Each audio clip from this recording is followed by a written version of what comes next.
When winter comes to Montana, snowstorms and cold bear down for months. But for some, winter is a season like any other. You just have to be ready to face it.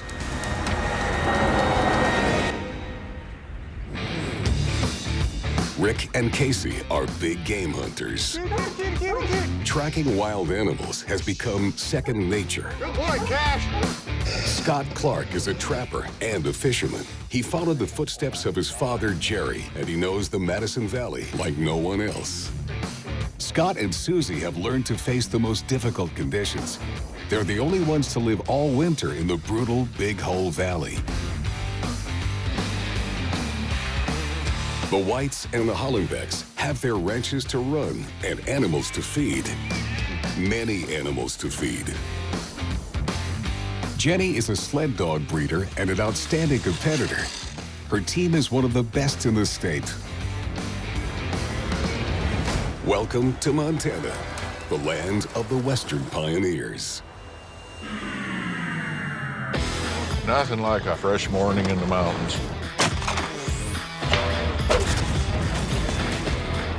There's another one right there. Got a good one. Swim right here. Boom, got him.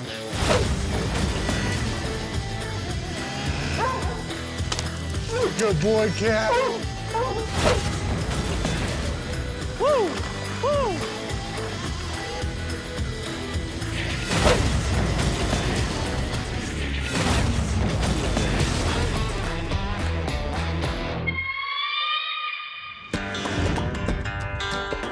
Pioneers first crossed Montana in 1803. During the 19th century, European settlers came here looking for a better life.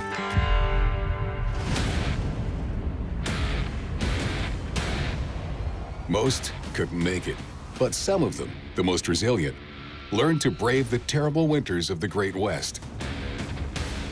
They burnished the rugged reputation of the people of Montana. Rustic, uncompromising, and able to endure the snow and the cold.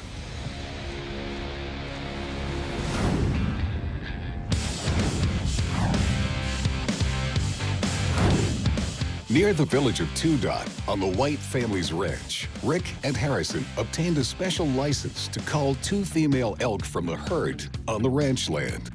In recent years, the number of elk has drastically increased. They overgraze the cattle pasture, jeopardizing the livestock. They could be anywhere. After several days of tracking, Harrison and Rick finally managed to locate some of the herd. Harrison lined up his first shot, but no luck. This morning, the 2 hunters will try again. They head to the same spot as yesterday to find the elusive elk.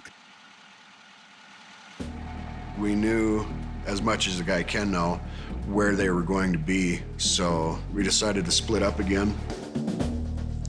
I was gonna try to sneak up on top of this ridge and get into them in hopes that it would push them down the ridge into Rick, and then hopefully he could get a shot at one as well. There's a bunch of elk behind this hill going that way. I'm gonna sneak up through one of these low spots and try to cut them off before they get to the open or any more open. So hopefully we can beat them there.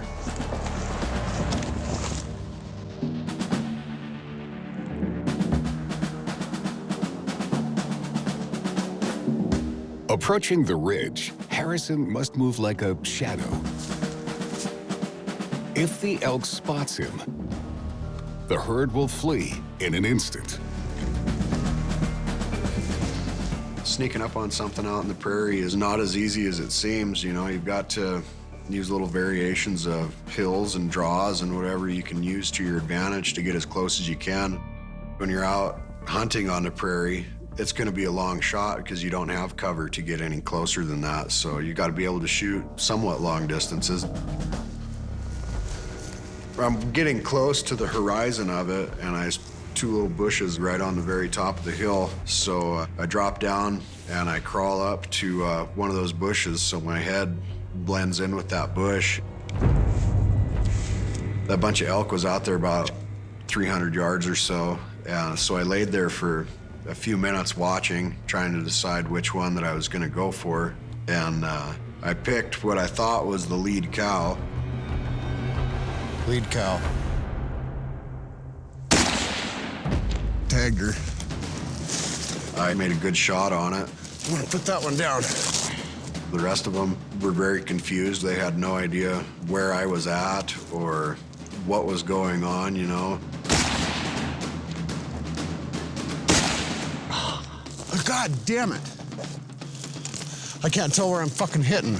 God, it was cold that morning. You know, I had my glove off, and the rifle's cold from being outside. Metal trigger, bare finger, you know. My scope is fucking loose or what? This fucking rifle. Another miss. The intense cold apparently loosened his scope.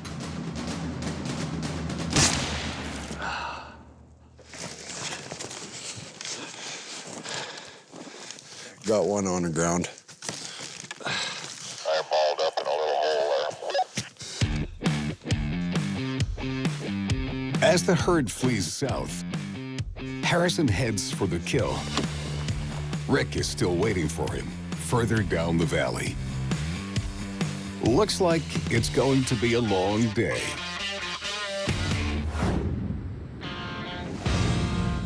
Further north, the city of Great Falls is celebrating Montana's longest rodeo weekend of the year. This is where the season finals take place. After 8 months of competition and 35 rodeos organized throughout the state, the 12 best cowboys of each discipline compete for 3 action-packed days. After a good first round, Henry Hollenbeck, nicknamed Hank on the circuit, is still leading the steer wrestling category. The test consists of jumping from his running horse to grab a steer and flip it as quickly as possible. When you feel their weakness, that's when you get the nose and man versus beast.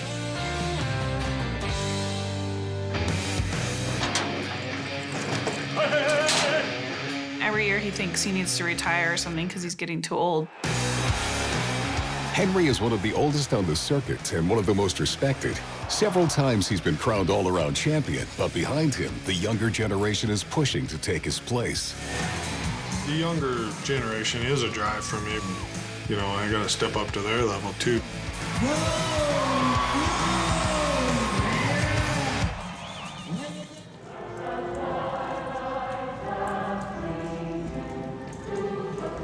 On the warm-up track, as the national anthem sounds, the champions prepare for the second round.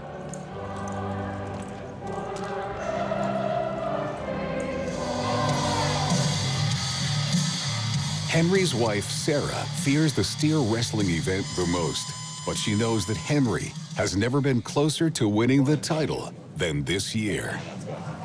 I'm excited for Henry. Hope it goes well. He works hard and practices a lot, and just hope it turns out in his favor. He's excited because he's pretty high up in the steer wrestling this year versus other years in the past. He hasn't been started this high, so he's got a good shot to win it. It's definitely the most dangerous of sports that he does. There's always the risk of the horns doing something, and I mean, he's had a few split chins, split lip, and he's not getting any younger, so it just gets a little more nervous that there's always something that could go wrong, and you just hope that all goes well and the horses perform how they should, and hope everybody stays safe by the end of the night. During the first round, many competitors were bested by their steers. Henry played it safe, and with a time of 7.5 seconds, took 4th place. That kept him in the lead overall, but his most serious competitors are close behind him. For this second round, he must be willing to take more risk. A few seconds can make all the difference. I'm just really thinking about being sharp on that barrier and just being ready to catch the steer. Having my horse set to where when that steer's out there in front of me, I gotta get my hands on it. Really concentrate on just really ride my horse to the steer.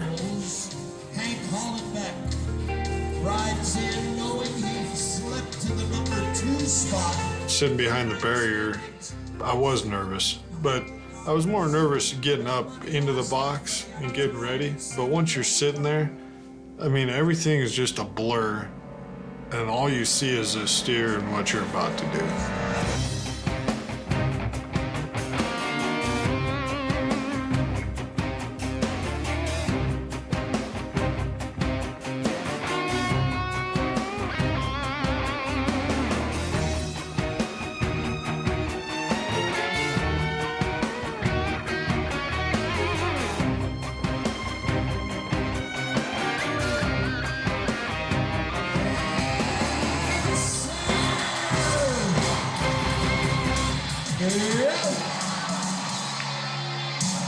Boy, he needed that, didn't he?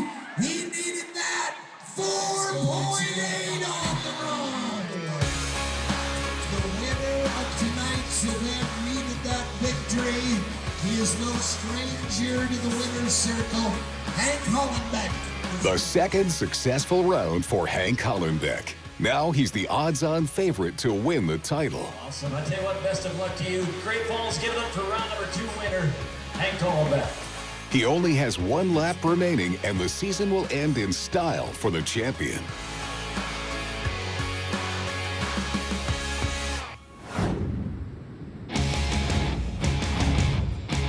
On the western side of the state, there's a commotion in the small town of Lincoln, population 1,000. The race to the sky. Montana's most famous 100-mile sled dog race starts here each year. It's one of the most challenging races because we're pretty much continually in the mountains and going up a mountain or coming down a mountain throughout the duration of the race. It was the first distance race in Montana, and it has always been the most challenging race, certainly in Montana, if not in the West.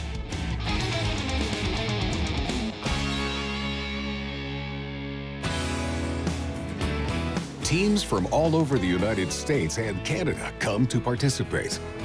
Most know each other, and everyone realizes that if they have a problem in the race, they're all on their own. You rely on your fellow mushers out on the trail for your survival. The wilderness that we're venturing into is full of dangers, and we have to put aside that we're in a race and help each other out if we need to. This year, Jenny chose to put Soldier, her young dog, at the lead. A risky decision because Soldier was born with a malformed hip. He's had his hip prosthesis for only about 6 months. But since Soldier's birth, Jenny was convinced he has what it takes to win. He was a fighter, so I figured Soldier was a fitting name. He was born to do it, and he was just a complete natural. Soldier was definitely a born leader. This morning, Jenny and the other competitors are facing extreme conditions. The temperature drops to 35 below. The weather was really bad. It was cold, and it was very windy. I realized that it was going to be the coldest race I had ever done. Even the dogs I had on my team that had been racing with me for years, even in Alaska, had not raced in these temperatures. So I was very nervous. If it's nasty, if the dogs are cold, not having fun, we're done. I won't put my dogs through that. We'll see how it goes.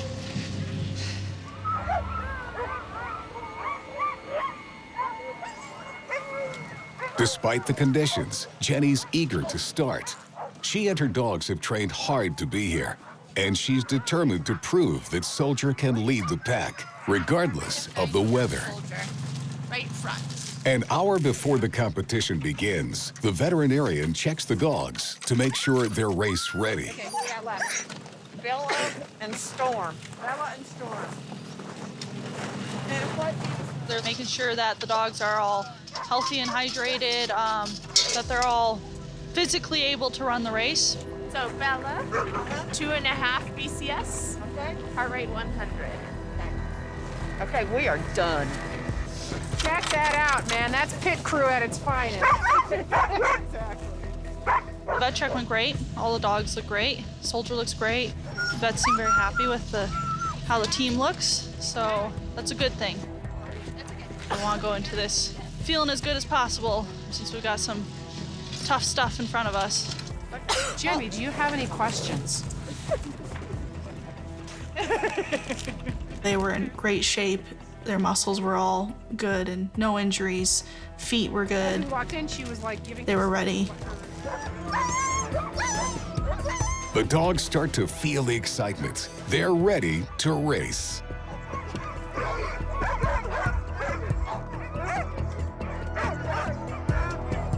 Jenny knows that the next few hours will be really tough. I'm going to be really careful and really thinking about taking care of the dogs, taking care of myself out on the trail, and just understanding that if the dogs start being miserable or not having a fun time, I'm going to have to call the race. It's not fair to them to make them keep going if they're not comfortable and if they're struggling with the cold. Same goes for me, I guess. I've never been so nervous for a race before as far as my own safety, just because of how brutally cold it is, and the wind and the whiteout conditions. Hopefully I can keep my water and juice and food thawed out on the trail. I'll be out there for probably about 6 hours before I make it to the checkpoint. So all I can do is prepare and hope for the best and take care of the dogs and try and take care of myself and make it to the checkpoint, and then just, play it moment by moment and evaluate how I'm doing, how the dogs are doing, and what the weather's doing.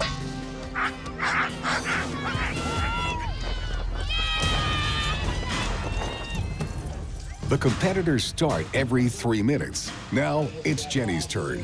She leads her 8 dogs to the starting line. Forest Valley Market, and Cedar Lake, and Cisco Foods are her sponsors. Let's bring out Jenny. 7, 6, 5, 4, 3, 2, 1,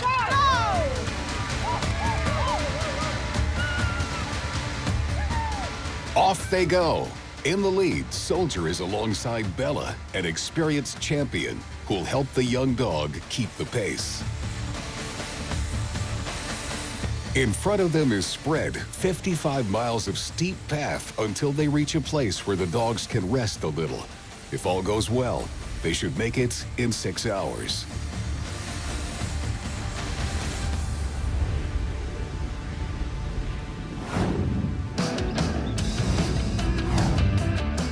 Meanwhile, close to the village of Two Dot, the herd that Harrison scared with his last shot has fled into the valley. The hunter's plan to separate this morning has worked perfectly. Rick, who was in a waiting position while Harrison reached the crest, now spots the animals, but they're far off, more than 600 yards away. The elk were just kind of milling around out in the middle of the flat there. Despite the distance, after 7 days of stalking, the old hunter does not intend to miss his chance. It was not a real good opportunity, but it was the only opportunity in front of me. It was a long shot.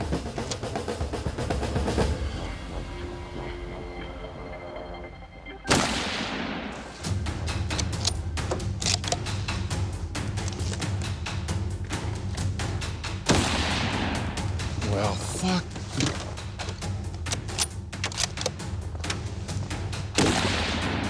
Fuck. I did take a couple shots, and the elk left. Then I could see that I had wounded a cow that I'd shot at. But it wasn't a lethal hit.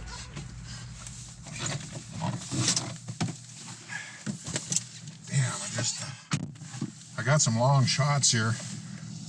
There was, it was long, probably 600 yards. At that far, it looked like I probably hit her low in the brisket. But anyway, she peeled off and headed down that ridge and actually dropped off into a creek bottom over here. At that point, I knew later I could go down and follow up where she had went over a ridge there. The injured elk female just disappeared behind the ridge. Rick will track her later. First, he must join Harrison a little further up the mountain. Rick knows his buddy's going to need help.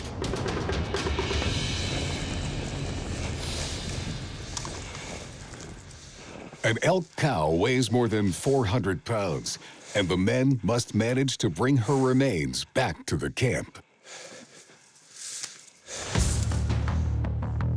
I didn't know where Rick was or what he had going on, and being as it was at least 15 below that morning, I decided to start cleaning my elk as soon as I got to it because, well, one, it's decomposing as soon as the heart stops beating, and two, if you wait too long when it's cold like that, it's gonna be frozen solid and really hard to deal with. Good eating for a while now. Well, this is what that shoulder season's all about. It's decrease elk population to a more reasonable number. You know, just eat a lot of grass and wreck a lot of fences. But at the same time, they were here first, so it's kind of a balancing act between us and these guys.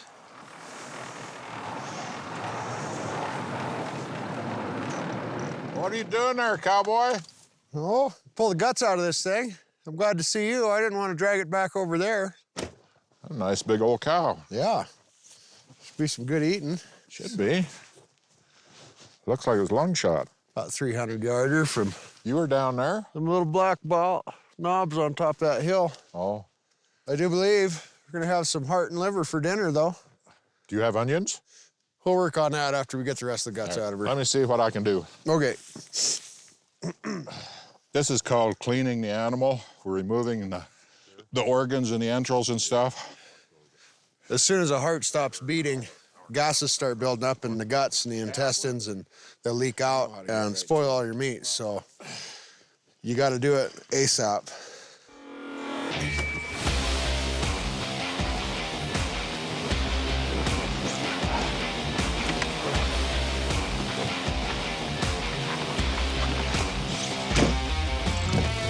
Harrison will head back to camp, where he'll finally be able to rest after 7 trying days in the mountains.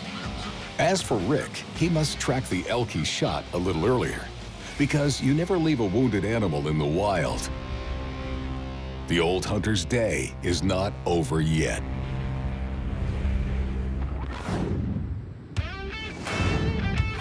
Further north in the city of Great Falls, the big rodeo weekend wraps up. The competitors are preparing to compete in the final round of the final contest, the one that will decide the winners in each category. After a satisfying first lap and a perfect second lap, Henry Hollenbeck, nicknamed Hank, cements his lead in steer wrestling. The winner of tonight's Hank Hollenbeck School Livestock Challenge, okay? For this third round, Henry decides to take all the risks, but the rule is strict. The steer must completely cross the starting line before the champion can start. If not, the Cowboys penalized 10 seconds. In the language of rodeo, it's called breaking the barrier. And the reigning Montana Circuit champion. Just by the circumstances of the arena and the score and everything. And the way the steers were, they were starting to get some confidence, and some of the steers are getting missed, and it was easier to get out of the barrier than break the barrier. Just go try to be as fast as you can and make sure you get your hands on him.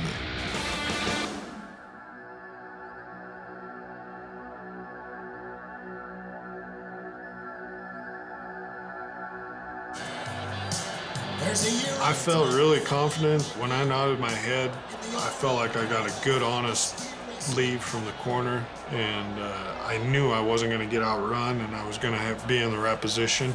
Everything was kind of coming together.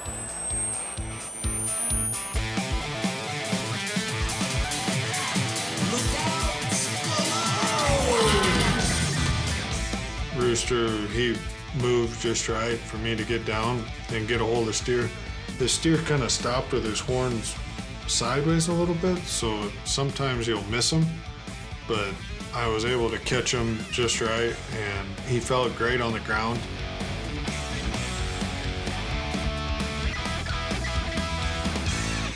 Catching his horns was probably the biggest obstacle in the run, and then he come around and he threw pretty good. Everything was good. Wait a minute. Oh. Turn around and I felt really good, and I look up and the judge was waving his hands in the air. And he broke the barrier. He knew he had to have a great run. I broke the barrier. I broke it. That's just the way it goes. 14-4. Shit. He had his run that third round, and it was awesome. And then you hear the little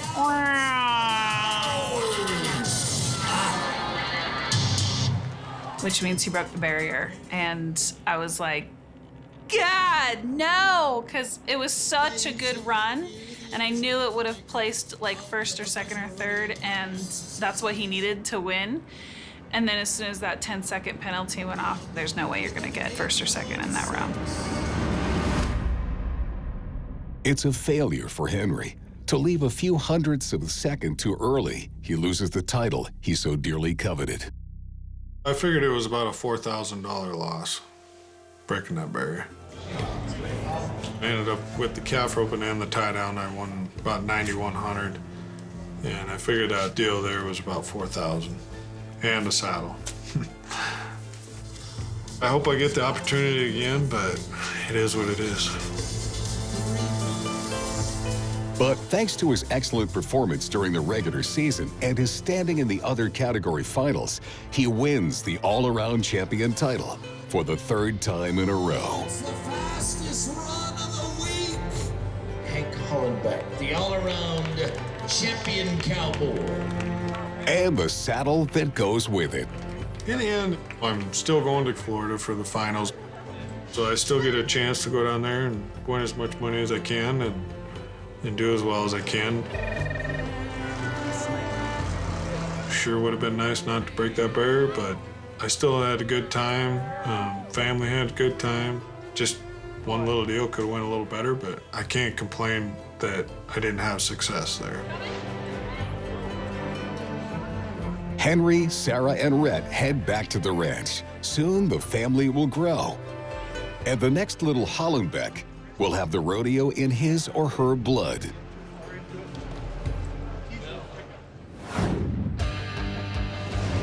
In the mountains north of the small town of Lincoln, Jenny and her team set off on Montana's largest dog sled race, the legendary Race to the Sky. This year, the weather's ridiculous. A brutal cold snap has gripped the region, and the wind makes the race even more difficult. It was going to be the coldest race I had ever done. The dogs are cold, not having fun. We're done. Despite her fears, Jenny started, but she's not confident she'll finish. I was seriously thinking of having to call the race at the halfway checkpoint. I was probably 75% or more sure that I was gonna withdraw because the weather forecast for the checkpoint was high winds and cold. That was hard because we've been working all season, but there's no shame in making a hard decision when it's in the dog's best interest. And at the end of the day, I do this for the dogs, not for racing. The wind definitely had taken its toll on the trail as far as creating drifting snow and hard drifts across the trail. But fortunately, the dogs seemed to do really well with that, which was a concern of mine because those kind of conditions are harder to run through. It's kind of like running through sand. The dogs seem to completely ignore the conditions. The long days of training are paying off.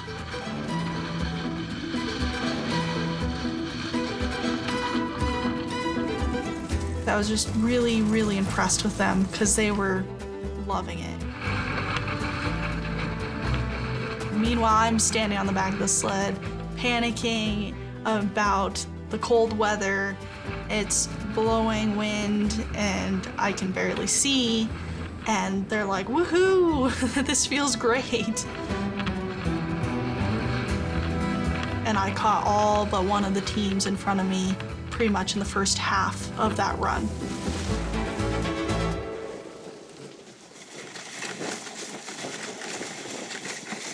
After 5 hours of racing, it's the middle of the night, and Jenny and her team are getting closer to the checkpoint.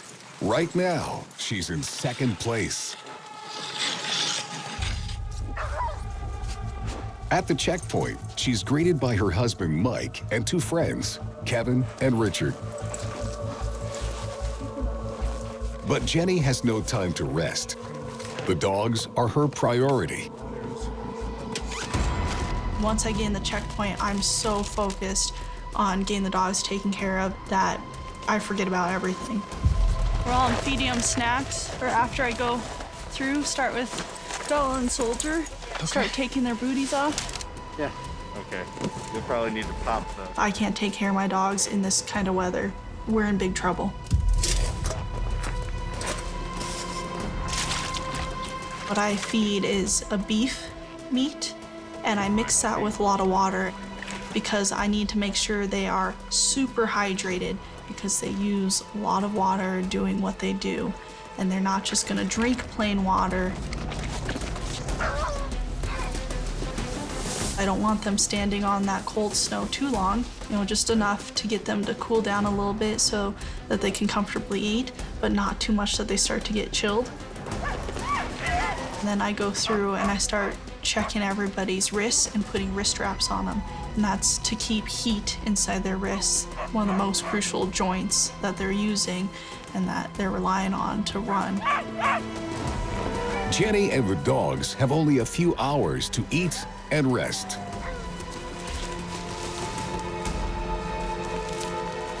The weather here at this checkpoint is a million times better than I expected it to be, so that'll be really good for the dogs, for them to rest, hopefully. So, no injuries so far. So now I got the dogs all taken care of. I'm gonna go inside and get some food for myself. That also gets me away from the dogs so they're not thinking that I'm preparing to go run again, because they'll be kind of watching me and thinking I'm maybe getting ready to pick up and go. So if I leave, they'll be more likely to settle down and go to sleep, which is what I want them to do.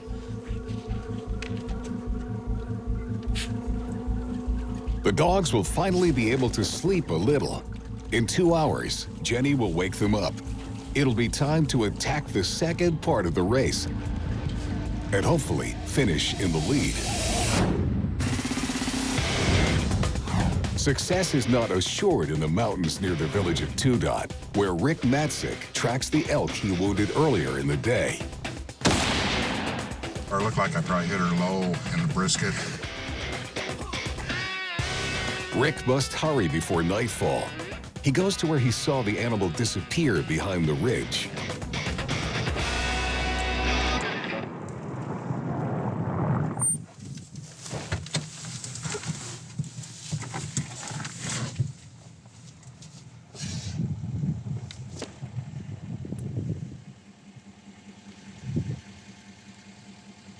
There's 2 elk coming across here by themselves, and I'm pretty sure that back one is that cow that I've hit. She's not hit real bad, but I know I hit her. So anyway, I'm gonna get over here and drop into this timber that she's headed for, and then put an end to this story.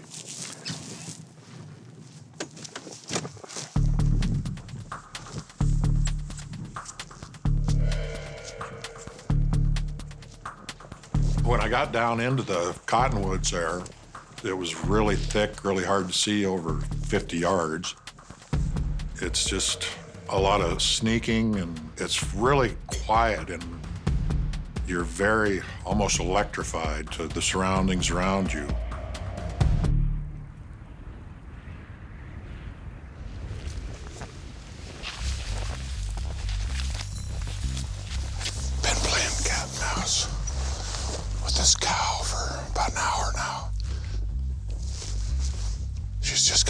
weaving down through these cottonwoods.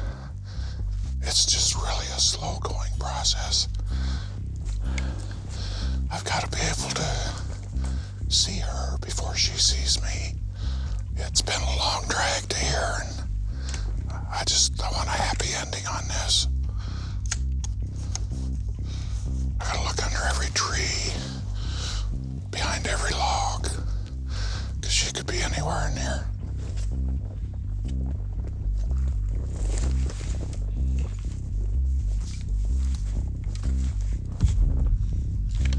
I think I see her head there just above that log. I'm gonna have to maybe get a little different angle here. I think if I can get about another 30 feet closer, get these big trees between me and her.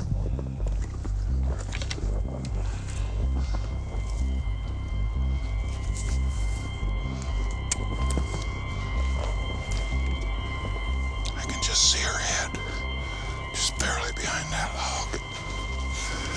I just had a 3-inch crack to shoot through between some big cottonwood trees. Got her.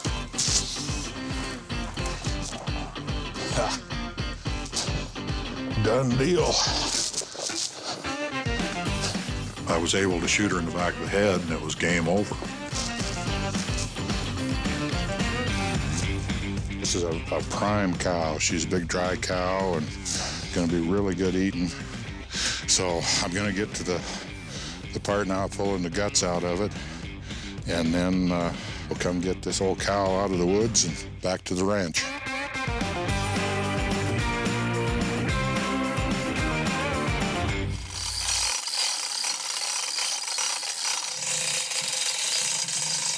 Okay, pulling ahead. All right. After 7 days of stalking in the mountains, Rick and Harrison bring their catch back to the camp. I can't believe how fat these elk are. Well, they're living pretty well, that's for sure. Are they in the The elk I harvested, I brought back to Big Timber. I donated half of it to the Hunters Against Hunger, which is a program for hard-pressed people in Montana. It helped people out, and it helped Harrison and the ranch out, so it was win-win from start to finish. The night will soon fall on the White family ranch. The two hunters will finally enjoy a good evening of rest. Harrison, I'm pleased. Thank you very much. Rick. I'm glad we made it work. Yeah. Tomorrow, Rick will return home to Absarokee with a sense of accomplishment. Harrison has his work cut out for him. Soon, the birth season will begin. And with the 1,500 cows in the herd, the days will be full.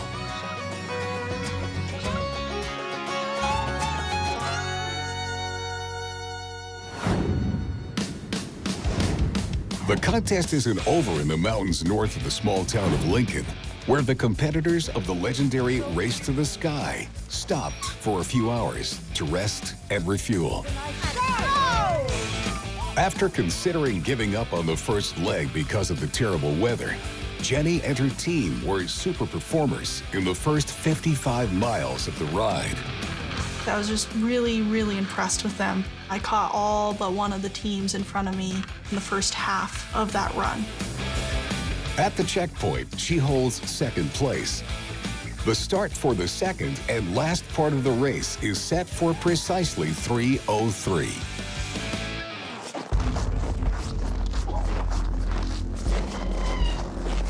The dogs rested great.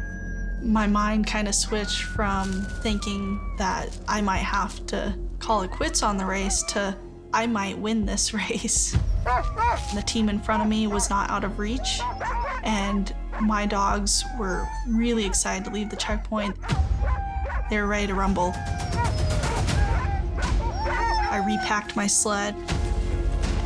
I started looking at my watch and waiting until the last minute possible before I start taking the dog jackets off and their wrist straps off so that heat stays in there. Last thing we do is put booties on and I hook them up to their harnesses, and then it's go time.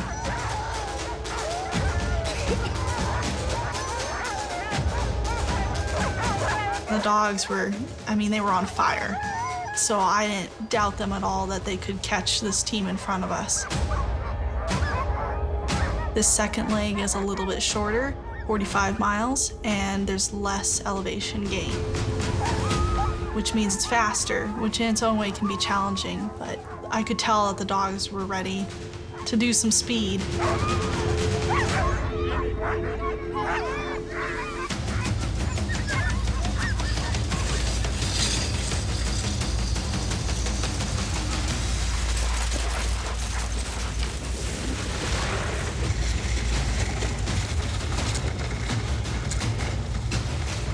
The 45 miles of the second part of the race will be very fast for all competitors.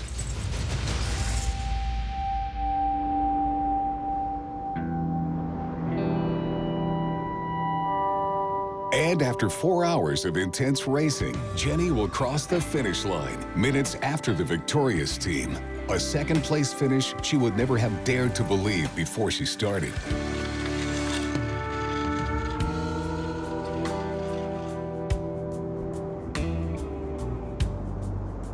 That's still pretty dang good for half the team being approaching retirement age and the other half the team being young, inexperienced dogs. I did it. We had been focused on that race for a year. All that I did with the dogs, all that I did with training, everything was focused towards that point. So I was really proud of the dogs because they did really well, especially Soldier. Even without his hip, to be a young dog like that and to lead the entire race and in those weather conditions, his first year racing, that was a lot. That was a huge accomplishment. And it was just even more fantastic and more proud for me that he did that after a comeback from a disability he was born with. Kind of the miracle boy he is. After 2 days of racing in the cold and wind, Jenny and her team finally have the right to get warm. Coming in second in the longest sled dog race in Montana, Jenny knows she was right and that Soldier is a born leader. Next year, she knows she'll prove it.